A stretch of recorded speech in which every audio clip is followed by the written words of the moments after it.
Good morning. Steve Stites, Chief Medical Officer, here with you and broadcasting live with you from the Dulles Simons Family Studio. Delighted to be back with you on this, once again, cold, chilly, now Wednesday morning. The snow's falling, but warmth is on the way. I was just looking at the 10-day forecast, 55 degrees next week, people. We're going to probably enjoy that. We're going to be out in shorts and T-shirts, but with masks on. Hey, this morning we're joined by Steve Lauer, who's going to be talking with us a little bit about sleep problems for children. We've heard about them for adults. We had a great discussion about that. And today, Dr. Lauer, one of our outstanding pediatricians, is going to join with us and help you navigate what that means for kids. I bet, it's just a guess, we might have some questions about school as well and some sports activities, Steve. So be prepared. All right. In the meantime, we'll have our ever-faithful Doc Hawk back. How are we doing this morning, buddy? We are good. We're the same that we have been. We 70 total patients, but 31 of those are acute active infections, 8 in the ICU and 2 on the ventilator. So a higher proportion on the vent, which is a good thing as well. Yes, it is. 39 in that recovery period, but still with 3 on the ventilator. And Hayes has had, they have 18 patients total with 11 acute and 7 in that recovery phase. So they're kind of holding steady. We're all just holding right in that area, are we? Hayes is doing that. We're doing that.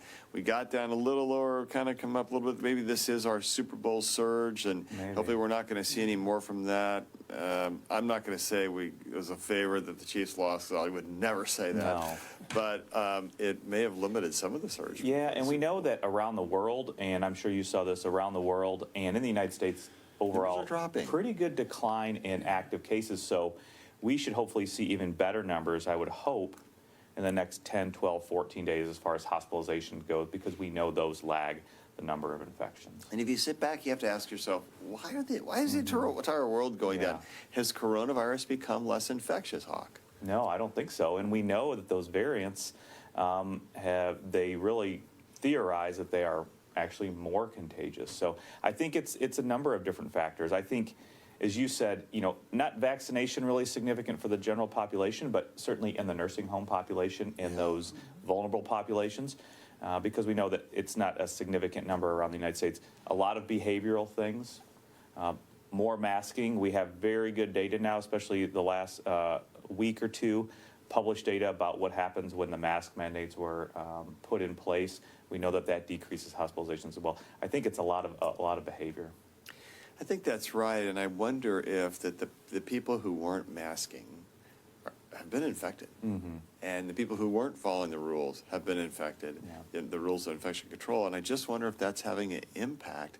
If between 30 and 40% of our population here in the United States, and I don't know what it would be around the world, but if a lot of people who have practiced not the strongest rules of infection control have now had it, that's going to decrease the number of new cases. What do you think? Is that? Yeah, I mean, that is one of the pieces. It's not one big answer. It is multiple answers, I think, and that is one of those answers there. That certainly, lend credence to. We've seen pictures. We've seen what was going on in the summer.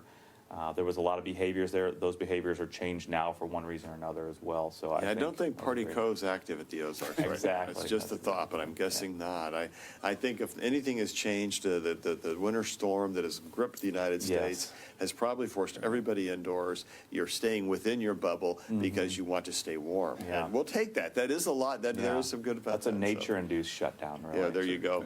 All right, let's see what questions are out there from reporters. Anybody? Good morning, Cody Holyoke with Channel 9. Cody. Hey, guys. I've had some KMBC9 viewers reach out worried about vaccination events being canceled specifically because of all the cold and the snow that we've had. Specifically, people who got their first shot are worried about delaying their second shot. I know that you guys get this a lot, too, but I'm curious. It bears repeating. Just your thoughts on that. Are they at any risk if it gets pushed a week or maybe a few days more than that? The answer to that is no. You're not pushed. Remember that when especially Pfizer designed their trial, they looked to see the earliest possible time they could get that second shot in and settled at 3 weeks. Moderna went the more standard 4 weeks because that's what we've done with other trials. But the reality is you can go out quite a ways and still get a benefit. Some of you actually argued that the longer you wait, up to some point, probably several months, you actually get almost a better benefit by waiting a little longer. So I would not tell people who have been not been able to get their vaccination due to weather, the second shot, not to worry. as long as you get that sometime in the next month, you're going to be just fine. You'll get a great immune response. And the only thing you have to be worried about is it's that much longer until you have full immunity from the vaccination. Huh? Yeah, exactly. You know, the CDC guidance is at that second dose, really 4 days either way, so before or after that scheduled time. But really delaying, 2, 3, 4 weeks Not a big because deal. of this type of issue is not going to be a big deal. Yeah, not a big deal. And the good news is that as long as the vaccine is super cold, which I'm just guessing is not hard right now, unless you're part of a rolling blackout, but all those freezers all have backup generators, so we're fine. I think that the vaccine will still be there. It'll still be available. It's not going to rot. We do get a little nervous once it gets de-thawed, and then we start having to try and find arms to give it in. Yeah. But we're going to, I know at least for our second vaccines, and I'm sure everybody's doing the same thing, we will take care of those folks. Great, thank you. Other questions out there? Jill, you had a question for me. Yeah, KCTV5 has a slightly different take on the same question. They're wanting to know if vaccine supplies getting to us here in the metro will be affected by the weather Yeah. and clinics. Yeah, we certainly are delayed here. We were supposed to be getting vaccine Tuesday, Thursday, and we heard Dr. Norman talk about this as well. It looks like, Monday, Tuesday, but it looks like there are delays in shipping, and Dr. Norman mentioned about Memphis particularly. So looking like getting shipments Wednesday and Thursday. We'll be waiting for them today, and certainly working with Wyandotte County and Johnson County to be able to get those allocations and give those vaccines as we're supposed to. Yeah, and I know that we may have had some extra vaccine one day because of the weather, and Johnson County was not quite able to do something. So we're all working together to get it in arms. We will find an arm to give the vaccine to. It is going to be a little delayed. Just shipping's delayed, trucking's delayed, everything's a little delayed, and but the vaccine will be okay. I would think by the next, especially when it gets really warm and warms up to about 30 and gets back to normal temperatures for this time of year, we shouldn't have any of those problems. It's really been these past 10 days. I'm just ready for the 55 and sunshine by the middle of next week. You weather forecasters out there better get that right. All right, any other questions from reporters? Steve Lauer, how are things going in pediatrics, man? Well, they're going great. The one of the good outcomes of this is that a lot of kids are really pretty healthy right now. Flu, RSV, the normal things we see this time of year are really not bothering us. Are you seeing it? Have you seen any influenza yet? No, I don't. I'm not aware that we've even had a positive. It's almost March and we've not seen influenza. Absolutely. Well, and again, the other one that puts especially infants in the hospital is RSV. Yeah. Almost none. Yeah. So, for any of you out there who are doubters about the rules of infection control, that is the proof. There you go. Not to mention the operating rooms, the surgeons, the hospital COVID wards, all those things we've been talking about how masking works. But if you didn't believe that, believe the fact. No influenza, no RSV. Holy cow. Yeah. Is that bad for kids to not get sick with influenza and RSV? Does that weaken their immune system by not being challenged? No, they're fine. They have plenty of challenges, and if they can avoid those serious infections, their immune system will be fine. Yeah. So just a thought for you. We had an earlier conversation this week around sleep, or last week. Talk to us about the sleep pattern of kids. Has that been affected by the pandemic? Well, I think it has. I think a lot of parents are more aware of it now just because everybody's home around their kids all the time. But I think the sleep patterns of both infants and school-age kids have been really affected, again, just like they have for all families as people get off of their normal schedules. So I think they're more aware of it. It's caused more problems, but certainly awareness and disruption within families that this is going on. So the infant patterns, especially, I think people have started looking into that a lot more and becoming more aware of it. We've seen use the term sleep regression, which I think is an unfortunate term to be using because these are just normal patterns of sleep in infants. I saw one website that mentioned the sleep regressions at 4, 6, 8, 11, 12, 15. I mean, you start adding them up. It's just normal sleep patterns of infants that I think families are more aware of. And as family sleep patterns have been disrupted, those infant ones have been as well. And now everybody's just off schedule, and it's just causing a lot of, I think, problems in those bubbled homes where everybody's there, everybody's awake and off schedule. Yeah, I think that's probably right. Isn't it true that when you're all home, your whole day gets distorted, and then Yes. everything gets distorted? And the first rule of sleep architecture is go to bed at the same time, get up at the same time. Go to bed at the same time, get up at the same time. Absolutely. What about all the electronics and kids and Yeah. social media? That's just got to just pile on when you're not around people. It does, and kids, adults, everybody, just because you have to be doing something, is much more on electronics even than we were before. Schools are all run on electronics, so just the exposure to electronics, to that blue light, is enhanced. One of the first things, again, is getting back to schedules and thinking of sleep as an activity. You have to get ready for it. You have to turn down the sensory temperature in the room, light, sound, actual temperature, and get everybody, your brain and your body, ready to go to sleep. So turning off those electronics for everybody, getting them out of the rooms so that you can't find your child or adolescent at 3 a.m. on the screen. All those things have to get back in place so that everybody can get the amount of sleep that they need. I don't think there's anything that disrupts anybody's life more than being sleep deprived. And I think in general, our society right now is sleep deprived, and we've got to get back to those, again, just like you said, those good schedules. You get up, you get out of bed, you start doing something, you have regular scheduled meals, and then there's that whole process of getting ready for sleep in the evening and back to getting to sleep at a regular time, and then hit repeat and just get everybody back into these regular schedules so we can all feel better, healthier, ready to go. Yeah. So what are some warning signs for like infants or children? When should parents worry about their sleep pattern for their kids? I'll say I think that there's a lot of, again, some of the talk of this, I think, tends to make it sound like these changes in sleep patterns in infants, especially that are normal and part of their normal progression as their brains develops. These are not problems. They're not abnormal. You have to be aware of them and be ready for them, but they're not a sign of a problem with your child. There are signs, I think, as babies and older kids get sleep deprived, they're fussier, they are more irritable, they aren't their normal selves, they can't pay attention and get things done. So I think as you start to see those kinds of patterns in your kids, especially the school age and older kids, you have to be going like, how much did they really sleep last night? And the answer we're hearing a lot is, 5-6 hours in school age kids, or 3 and 4 hours in adolescents, and that just isn't going to do it. Nobody's going to feel good and be able to function on that amount of sleep. How about adults? How much had to sleep every? Well, How much sleep do you really function on, Lauer? As far as I know, the answer has not changed. We're really kind of designed to get by on average about 8 hours of sleep a night. Yeah. We all know people in our profession and others. Yeah, we all know somebody who can get by on 3 and 4 hours, and those people are annoying. But for most of us, Annoying.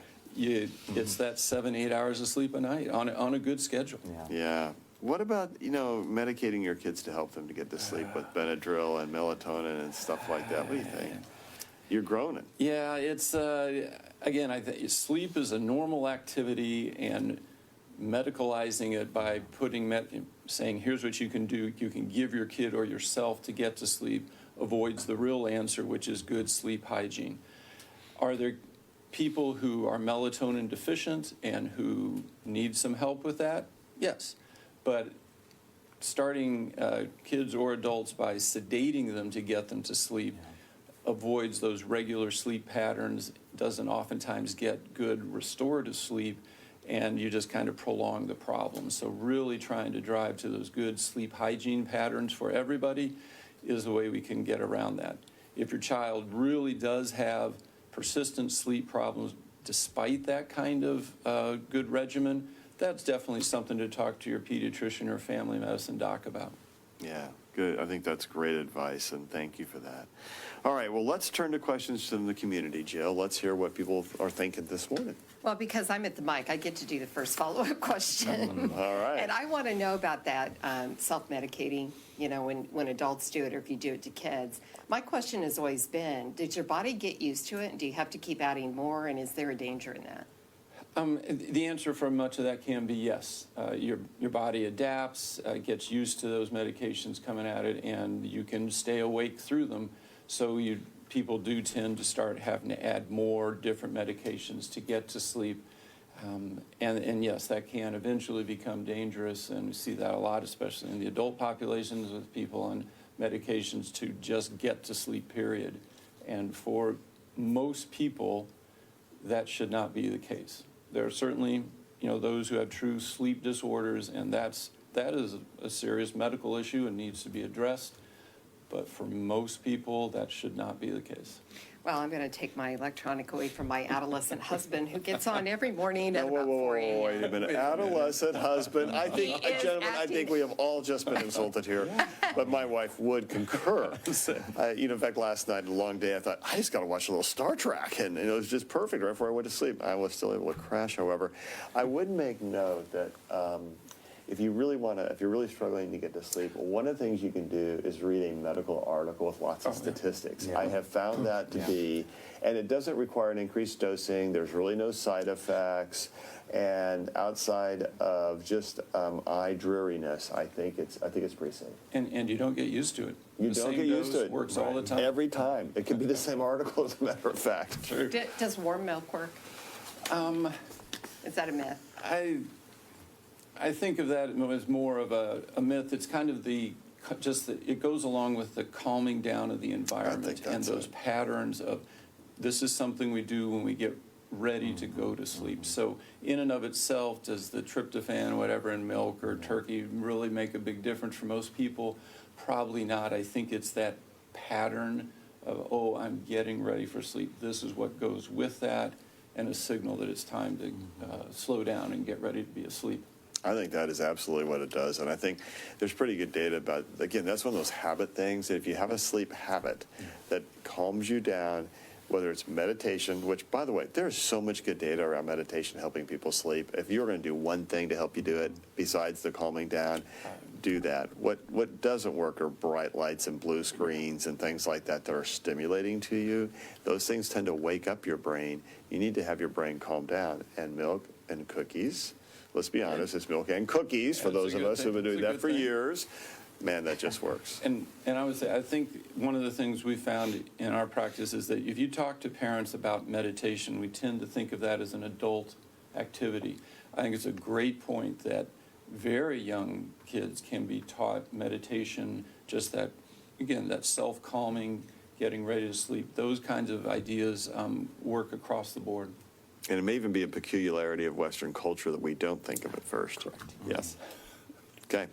All right, so Wayne wants to know, this morning, the national news, the talks was around schools across the country not opening until teachers have their vaccines. A, do you think that that's something that should happen?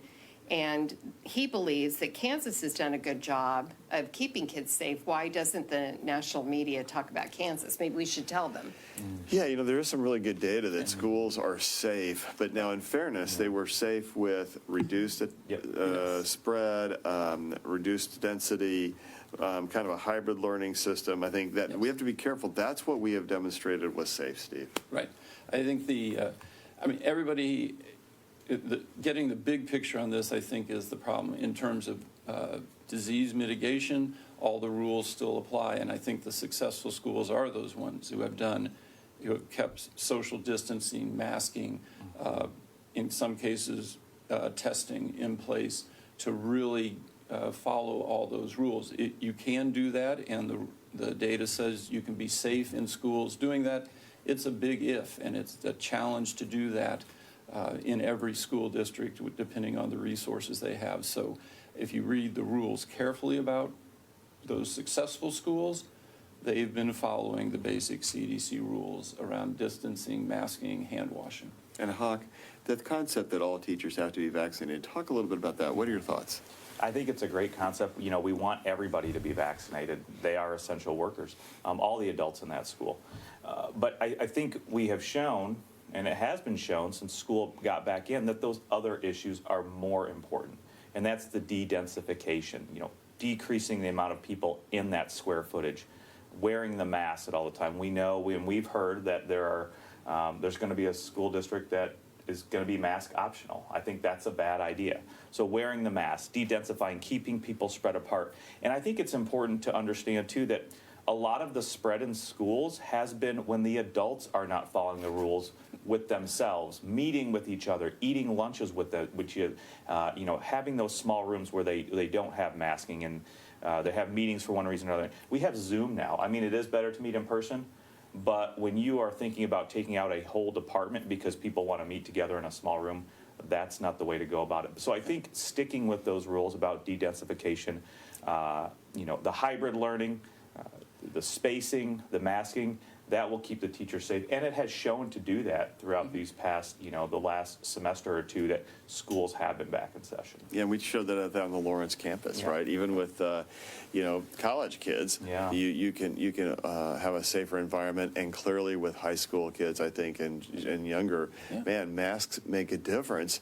Look at influenza. Oh, wait. There is none to look at. RSV, there's none to look at. It's all the same story that infection control works. And with COVID-19, it is still a brutally dangerous disease. And if you think otherwise, oh, folks, please don't be like that. It's just not true. I mean, I think the other one is just the fatigue that everybody's feeling about this and wanting to get people back to normal, but we're getting closer.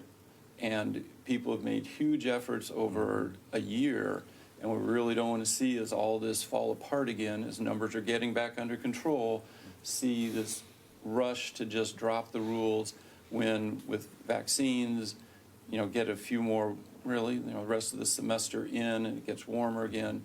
We're going to be a whole lot closer, so that rush to get things done and avoid the rules could really cause a setback at this point as well. Donnie asks, why is the flu and RSV nearly non-existent, but COVID is alive and well? Because COVID is a super spreader. Remember back when Fauci said, what's the thing I fear most? And he said a highly respirable disease, respirable meaning you breathe it out easily, and it can be very deadly. And so that's different.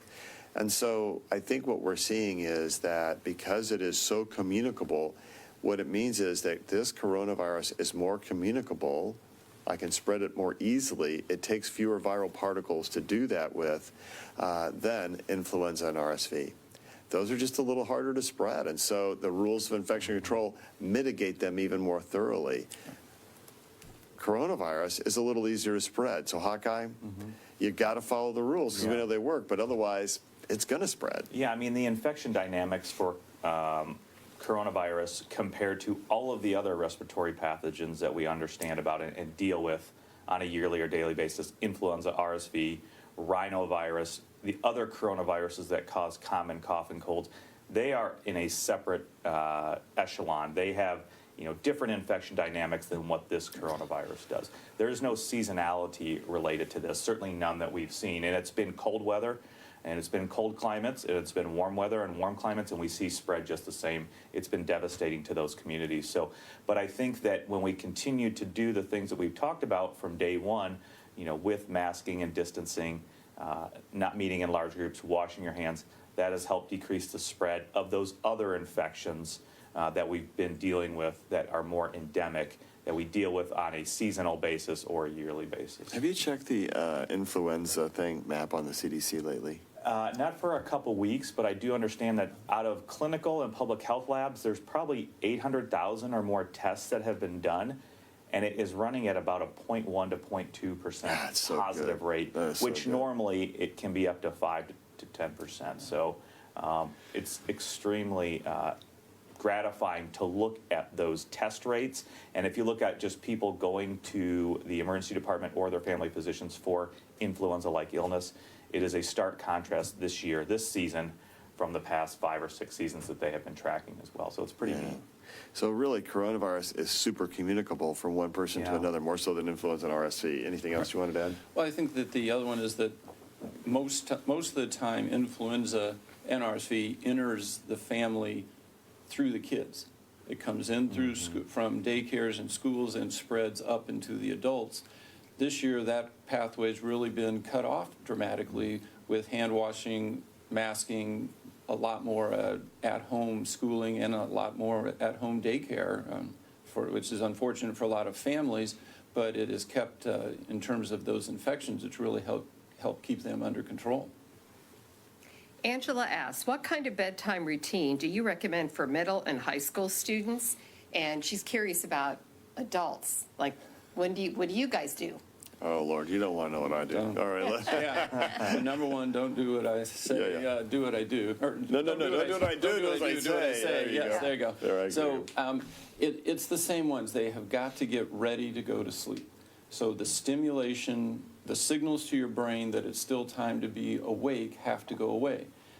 In large part, that is light and the devices and being actively engaged in something. So getting those electronic devices turned off, turning down the sounds, the lights, cooling the room a little bit, all those things that tell our body it's end of day, get our brain sending the right signals that we're going to be asleep soon, and just getting ready for that. What are the routines they do? If it's a glass of milk and a cookie, hey, that would be fine, but you've got to get into those regular routines at about the same time. What we're seeing a lot is kids, I ask kids all the time, when did you go to sleep last night? Well, parents went to sleep, the kid's still awake. And 2, 3 a.m. that nobody really knows, and then they're getting up at 7 or 8. That just isn't going to work. So same routine every night, planning about an hour before you want to be asleep is when you start turning everything down, turning down the sensory load, and getting ready. It's the same that would work for adults. So. Do you have It is. bedtimes that you recommend for middle and high? Well, I always go backwards. Say, when do you have to get up? And if they have to get up to be at school, they have to get up at 7. Then I want them asleep at least by, for the high schoolers, at least by 11, which means everything has to be off at 10. So start from when they have to get up, work backwards, do the math backwards that says here's when you have to turn everything off. And those devices, the other one is I need it because of the alarm clock. Well, get them an alarm clock. The devices have to be off, preferably out of the room. I don't know, that may not work just because of the incredible anxiety of being out of touch with my phone, physically unable to touch my phone, but they've got to be off. My advice to you is to know your body. And it's very simple. We know so much of the world, but sometimes we don't know enough about ourselves.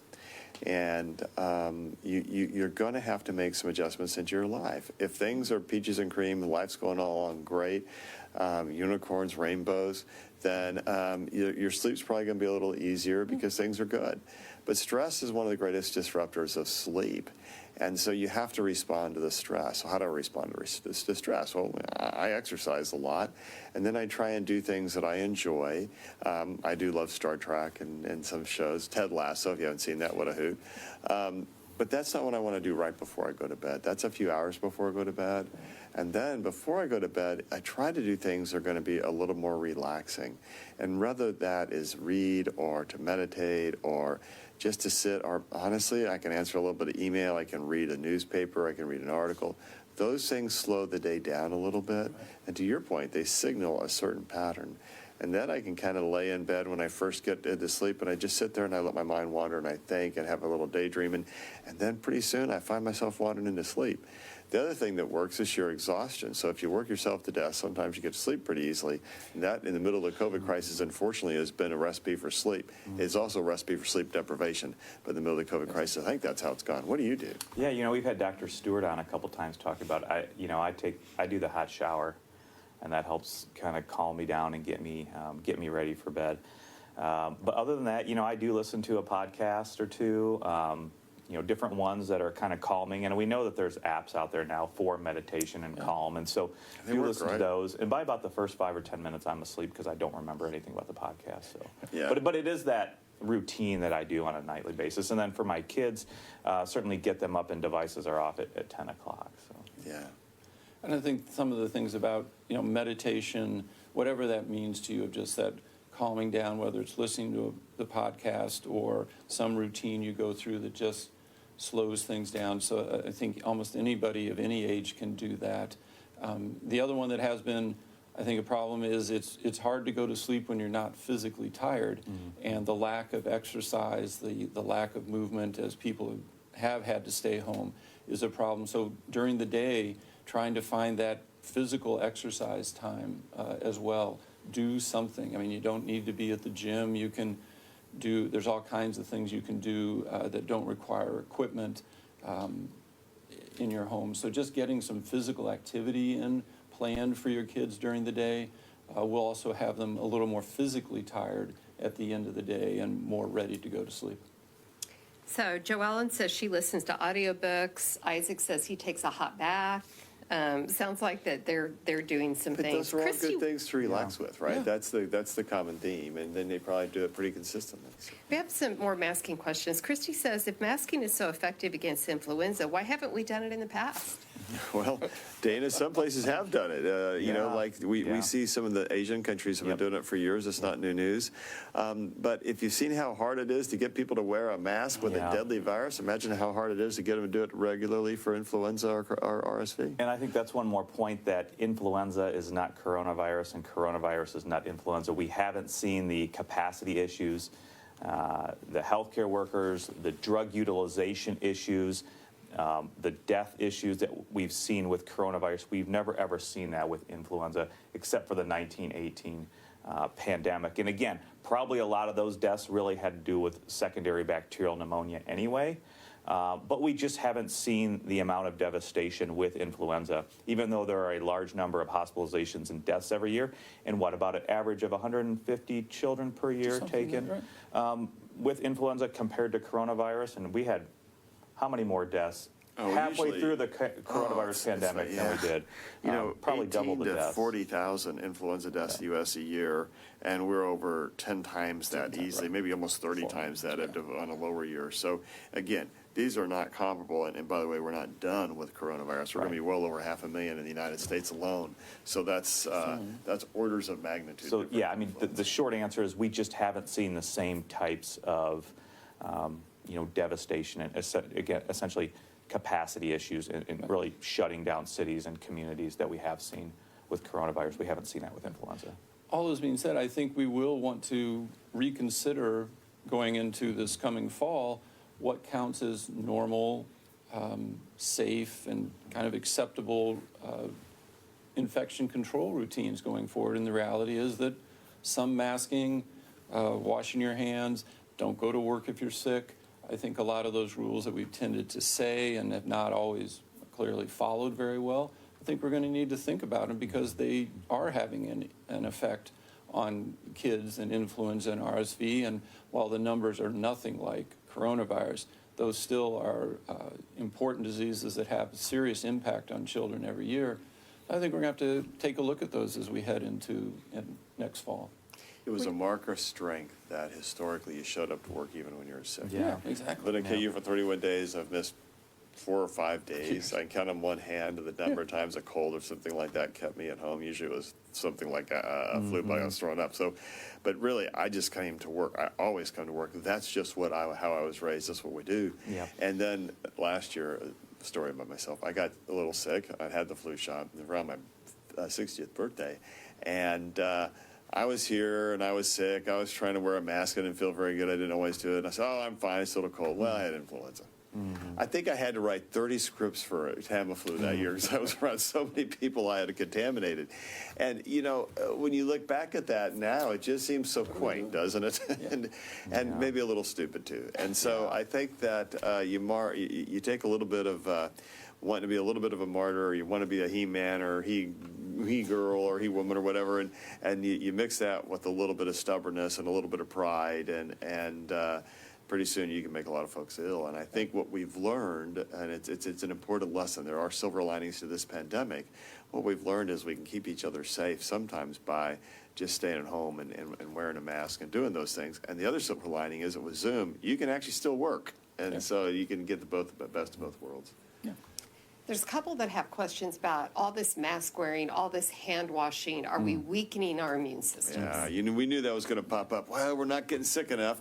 That's going to turn off our immune system. Hawkeye, what do you think? No, short answer to that is no. Ooh, not so much. You have enough antigen sampling in your body with, breathing, taking in through your lungs, your gut, all of these things. The immune system has been going on as long as sharks have been around, longer than that. So, but the short answer to that is no, you are not weakening your immune system at all. And just remember, our bodies are inhabited. We coexist with all sorts of bacteria.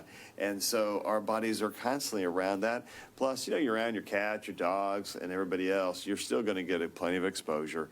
But not getting influenza, not getting RSV, I think that's a good thing there, Dr. Lauer. Right. There's a big difference between, like I said, all the bacteria that we live with every day of our lives and pathogens, things that are going to kill us. And we want to make sure that we're fighting off those deadly viruses and bacteria, which are a relatively small group compared to what we're coexist with all the time. So yeah, our immune systems are remarkable structures and are exposed to thousands of antigens every day, despite our hand washing and masking. Yeah, just the very air you breathe. And just to say, when you look at the number of hospitalizations, whether it's adult or kid, the adult numbers have been covered up a little bit by the number of COVID patients, but the reality is all the other disease numbers are down.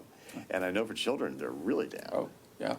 Which just says to us, all those infections are causing lots of asthma problems, lots of COPD problems, lots of heart failure problems, lots of kidney problems. All those things get influenced by these infections that we get. So are we going to be healthier without a lot of viral things? Yeah, I think the answer to that is yes, Hawk. What do you think? Yeah, absolutely. Yeah. Okay, Carol and Joanne want to know, A, maybe wearing the mask, will flu disappear and go away? Will we have it die out? And B, will the cold weather kill COVID? Yeah, well, just to be clear, cold weather's not killing COVID, neither is hot weather. We've witnessed that. And you think, well, it's really cold right now, and the COVID numbers are going down, so it's because of the cold. Yeah, well, the numbers are going down in Arizona, California, and it ain't this cold, so I take the cold weather thing off the table. Now, can mask wearing eliminate influenza and RSV? No, I don't believe there's going to be eradication of influenza because we know that other animals can be infected with influenza as well. It can serve as intermediate hosts. And then once it gets into the human population, it can probably rebound pretty quickly. We've eradicated one disease in the history of mankind. Smallpox. Smallpox. So we got a long way to go before we worry about wiping out influenza. Yeah, and that was with a lot of vaccinations. Yes. Too. Yeah.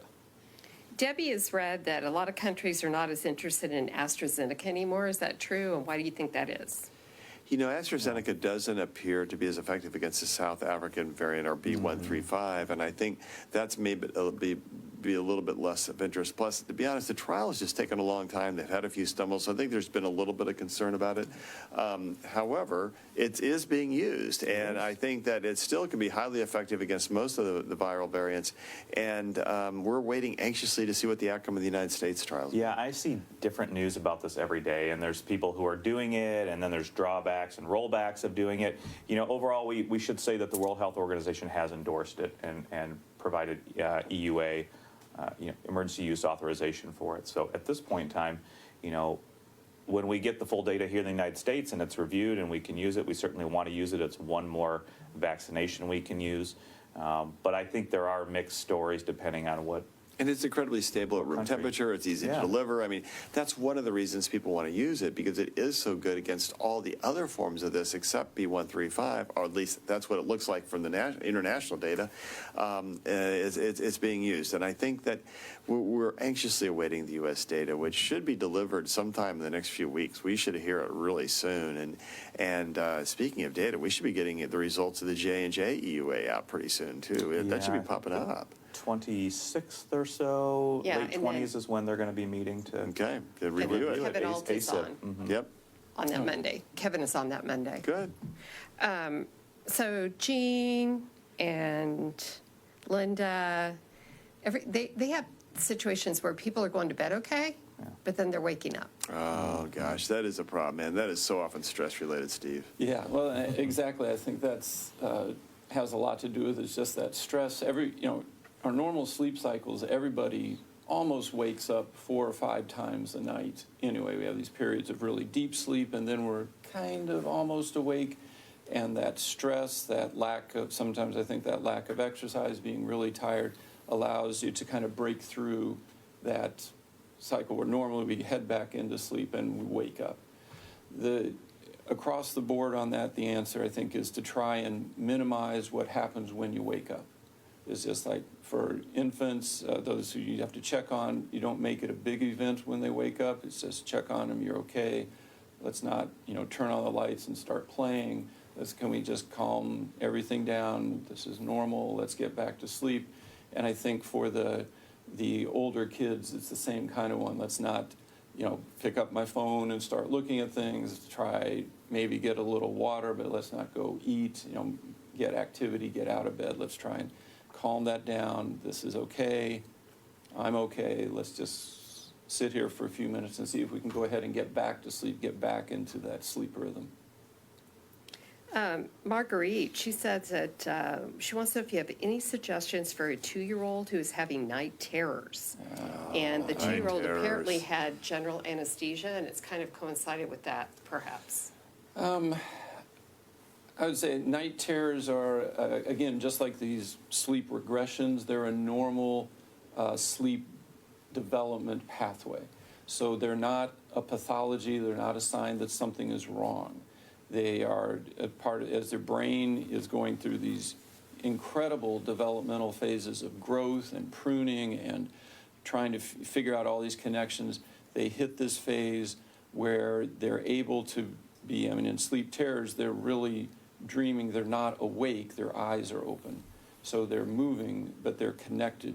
I think of it as being connected to your dreams, which as you get older, you stop doing. So while they look scary, they're not in any way damaging to the child. It's the same one. Is it a safe environment? Let's just help them calm down as quickly as they can and get back to, well, they're really still asleep, so getting back to being with their eyes closed, lying down. So just a safe environment, let them calm down and get back to sleep from that. Whether or not it is, again, I think many children have those without having anesthesia, so I think that is the perfect age to be hearing that. Probably unrelated, and the treatment would be the same. Let's just work with calming down that environment and getting them back to being asleep. I think it's always harder on mom. Oh, yeah. Well, who goes and checks them out? Yeah, or dad, whoever is doing that. So one more question. Please. Bailey wants to know, is white noise or noise machines helpful or harmful for kids? Does it become a crutch? Should they listen to calming music instead, or does it matter? Personally, I think of the ideal environment as quiet and trying to cut down that sensory input so that we can get to sleep. I think there are some people who do better with a little bit of that background noise that prevents other noise and other stimulus from getting through to them. So in that sense, it can be helpful. It's got to be truly background, not something that your brain's engaging in, which is where I think you cross the line to music. That's something you're actually interacting with. The point of white music is background. You're not really engaging with it, and it's preventing other things from getting to you. So if that helps, I think sleep is more important than worrying about if it's a crutch. So if it's working for now, go right ahead with some white noise. All right, so this has been a great topic morning. And by the way, my white noise when a 15-year-old Steve Stites was out here was Jonathan Livingston Seagull, Neil Diamond. It was great. Yeah. It wasn't quite the right That white puts you- noise. So it's gone. It was the ocean wave along with the seagull sounds, I think. Right. There you go. Hey, tomorrow we're going to hear from an expectant mom on why she got the COVID-19 vaccine. Her baby is due in March, so hopefully she is still able to come tomorrow. And Dr. Carrie Weinicke, the chair of OBGYN, joins us to talk about COVID-19 infection rate amongst expectant moms and advises us what her patient should do around getting the vaccine and avoiding the virus. And I think what we're going to talk about some of the COVID-19 effects in pregnancy and what happens to pregnant moms because they are at higher risk. So, final thoughts, Steve Lauer. I think everybody needs to get really work in the next couple months on getting back to those routines, getting up, eating well, getting some exercise, getting a good sleep routine at the same time every day. Really boring. Nobody likes to hear it, but that's what I think is going to make the biggest difference for everybody in the months ahead. Yeah. You know, I think adults and kids are all affected in different ways, and it is sleep, and it is their daily lives. You know, we have really been able to start to move past this divisiveness that we've seen for the past few years. And as we enter the Lenten season now, I just want everybody to continue to understand that it will take time, but we are able to get through it if we use each other with compassion and thoughtfulness. We will be able to get through this. Vaccines are on the way. We saw that rates of new infections and hospitalizations are declining. It's getting warmer, so just take it one day at a time. And, you know, if you run into problems or anything and have issues with people, just use a little bit of compassion and thoughtfulness, especially in these next few weeks, because we all need to get through this together. And I think we've done a good job so far, but it can be better. It is getting warmer. We've gone from -7 degrees yesterday to 7 degrees today. So that's like a big heat wave. Watch out. You know, I think, Hawkeye, you just said it perfectly right. That's great. You know, we talk every day about the rules of infection control. You want to get good sleep? The number one thing you have to do is try and remove as much stress from your life as you can. Stress is the number one challenge to good sleep in the United States. And how do we manage stress around COVID-19? We do the things that keep us safe, because that will help us sleep. So the rules of infection control, which travel with you everywhere you go, you know, wearing a mask, keeping your distance, washing your hands, don't go out if you're sick, don't be in a big crowd, all those things we tell you all the time. You know what else they're going to help you do? They're going to help you be a little less stressed. They're going to help you get some sleep. And to Hawkeye's point, we're in it together. We can go to sleep together. You don't mean that in a bad way. But we can also take care of each other together. Tomorrow we're back. We had a great program. Thanks a lot to the folks who are here today. And remember, in the meantime, there's still no place like home, especially in your own bed.